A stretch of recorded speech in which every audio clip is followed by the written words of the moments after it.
Welcome to another Nonsense Wars production. I've previously talked about my Pennsylvania Railroad MP54 EMU, but I want to take a video to comment on my P54 fleet as a whole. The PRR built hundreds of these and their electrified counterparts in the early 1900s, and they worked on commuter trains in the Northeast Corridor past the end of steam. I built these cars in 2014 to go with my T1, though they never ran together historically.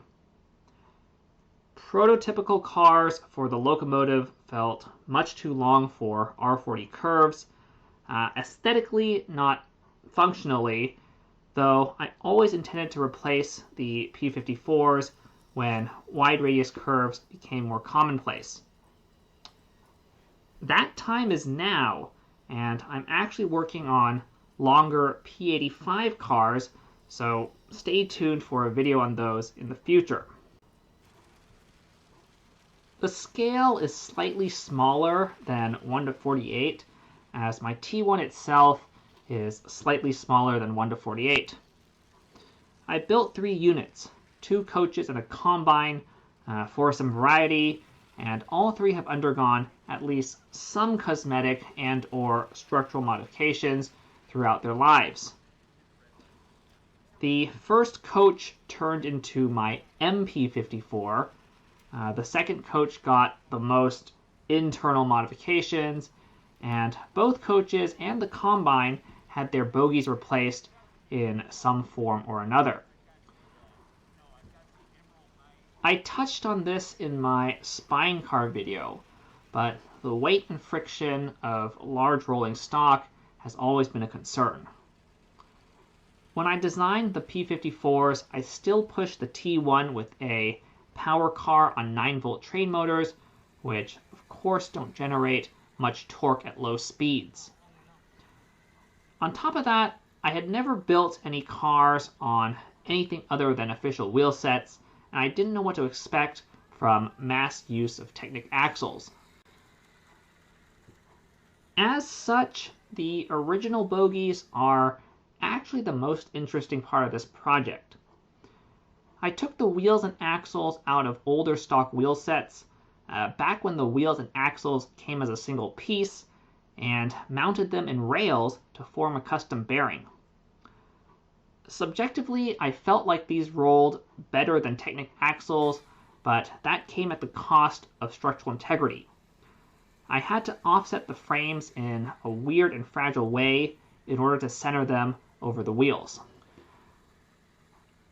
Ultimately, those bogies fell apart a lot, especially on the bumpy bay lug track, and I scrapped them for something more conventional after not too long.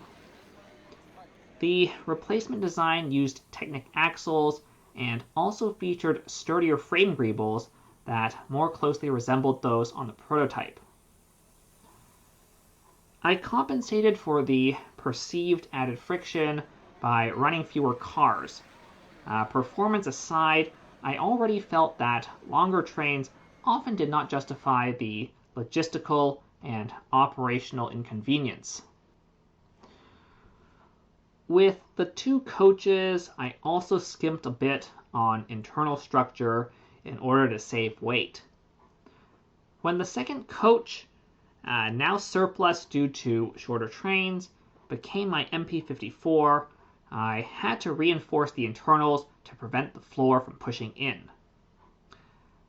Unfortunately, I could not do much to strengthen the fragile sloped ends, and these remain somewhat floppy to this day. Similar changes eventually made it to the remaining coach. These also allowed it to accept running gear and operate as a power car. I never actually ran this configuration, but the MP54 basically proved that it would work. The floor has cutouts for wiring, and the roof has a cutout for a battery box and receiver. I also recolored the internal structure from white to black in order to make it less visible through the windows. The Combine never had these issues, as the supporting structure for the doors prevents me from motorizing it and strengthens the body as well. Besides the new bogies, it remains largely as built, and ironically, I will probably keep it the longest, as I think it stands alone the best. Nonetheless, I think these cars are a good example of how models, even mechanically simple ones, are never actually done. Overall, these cars served pretty well, and I'd consider them a pretty successful project. They definitely got more runtime than the T1 itself, especially at shows. Aside from structural issues, including some loose greebles, the things I like the least are actually the sticker windows on the ends, but none of the standard windows really work well. On that note, this is the end of the video, so have a nice day. Now the thing is, oh, there we go. I think that's going to be too short for what I've got. Oh, you gotta get a siding panel. You put on the siding, either of the sidings, and build it on the siding and then set it out.